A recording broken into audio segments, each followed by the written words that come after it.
नमस्कार. आपण ऐकतोय पुष्पाताई लिखित संत जनाबाईंचे सार्थ अभंग आणि अर्थ या पुस्तकाचं प्रकाशन केलेलं आहे आशिदा प्रकाशन, डोंबिवली. आजचा आपला अभंग आपण घेणार आहोत 287 पासून पुढे. प्रथम आपण 287 हा अभंग ऐकूया. हा अभंगात नामदेवांचं चरित्र हा भाग आपण ऐकतोय.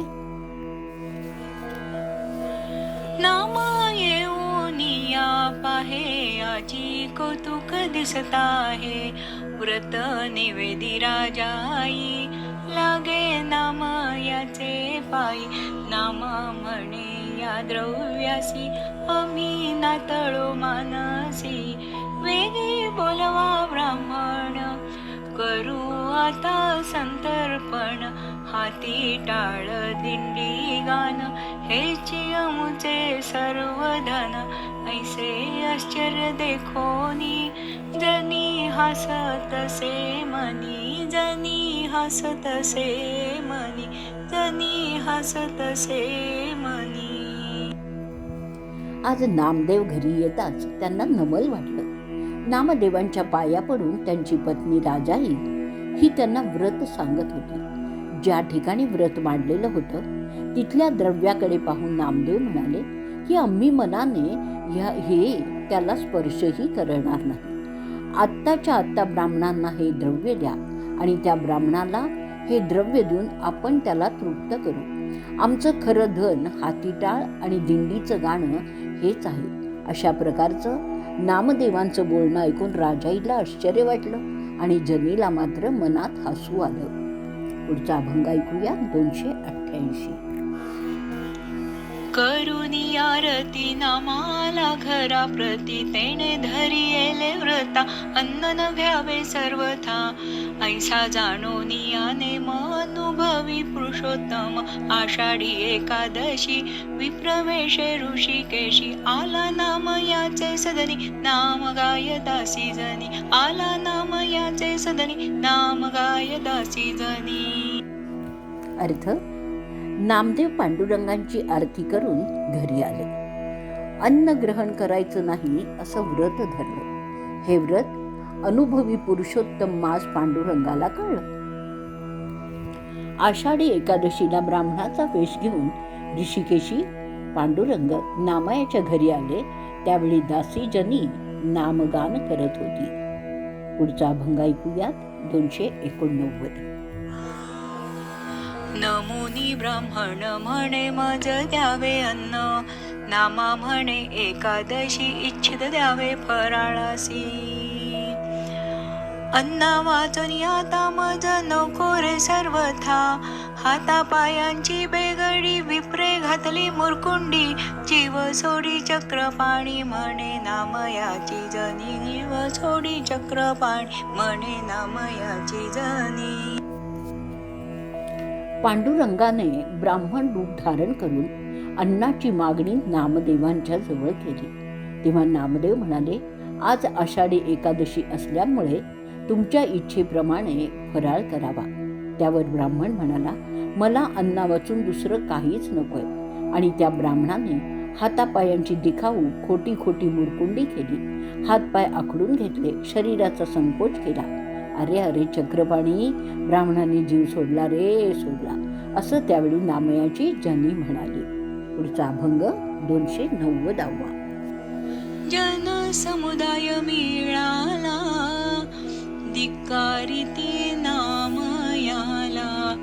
विप्र बोलावूनी वेगे प्रेत नेले चंद्रभागे. मोठे रचुनी सरण मध्ये निजविला ब्राह्मण. शय्या गमनी पहुडला म्हणे अग्नी द्या आम्हाला. अग्नी दिला जया प्रती देव विमानी पाहती. विस्मित झाला चक्रपाणी प्रकट होय म्हणे जनी. प्रकट होय म्हणे जनी. पाहता पाहता तिथे जनसमुदाय जमला. नामदेवांचा सर्वजण धिक्कार करायला लागले. त्वरित ब्राह्मणांना बोलावून त्या ब्राह्मणाचं प्रेत चंद्रभागेला नेलं. तिथे मोठं सरण रचलं आणि त्यावर मुरकुंडी घातलेल्या ब्राह्मणालाही निजवलं. पहुडलेल्या त्या सरणाला अग्नीही दिला. अग्नी दिलेला हे दृश्य विमानातून देव पाहत होते आणि तो ब्राह्मण प्रकटला. तोच तो चक्रपाणी प्रकटल्याने जनी विस्मित झाली. पुढचा अभंग 291. अग्नी लागला अंगासी, घाबरला ऋषिकेशी. निज रूपे प्रगटला, चरणी मस्तक ठेविला. सोनसळी वैजयंती, कोटी सूर्य तेलोपती. नामा म्हणे विठोबाला, भला अंतरे पाहिला. हाती धरुनी नाम यासी, पाठ थोपटी ऋषिकेशी. गेला राऊळी चक्रपाणी, भावे वंदी दासी जनी. भावे वंदी दासी जनी. अग्नी अंगाला लागताच तो ऋषिकेशाने ब्राह्मण रूप घेतलेला घाबरला आणि मग त्या ब्राह्मणाने निजरूप म्हणजे मी ब्राह्मण नसून पांडुरंगच आहे हे दाखवलं. ते रूप बघताच पांडुरंगाच्या चरणावर नामदेव नतमस्तक झाला. पांडुरंगाच्या गळ्यात सोनसळी वैजयंती माळ, तिची चमक तेज एवढं की कोटी सूर्यांचा प्रकाश त्याच्या पुढे फिक्काच वाटावा. अशा विठोबाला पाहून नामा म्हणाला, अरे विठोबा, किती रे माझा अंत पाहिलास. मग प्रेमाने पांडुरंगाने नामदेवांची पाठ थोपटली आहे आणि त्याच्या मंदिरी चक्रपाणी निघून गेला. मंदिरी जाणाऱ्या चक्रपाणीला जनीने मनोभावे वंदन केलं. पुढचा अभंग ऐकूया 292. ऐक हो नामयाचा जन्म मूळ संचित. हिरण्यकश्यपु कुळी नामा प्रल्हाद. पद्मिनी नाम माझे, श्रेष्ठ दासीचे पद. दुसरा जन्म याचा अंगद राम भक्त. मंथरा नाम माझे, भरते मारिली लाथ. द्वापारी कृष्ण सेवा, उद्धव जन्माला. कुब्जा नाम माझे, देवे उद्धार केला. कलित नाम देव, विठ्ठल चिंतनी. त्याचीच सेवे लागी, दासी जन्मली जनी. दासी जन्मली जनी. अर्थ, तुम्ही सगळे आता नामयाच्या पूर्वीच्या जन्माचे मूळ संचित ऐका.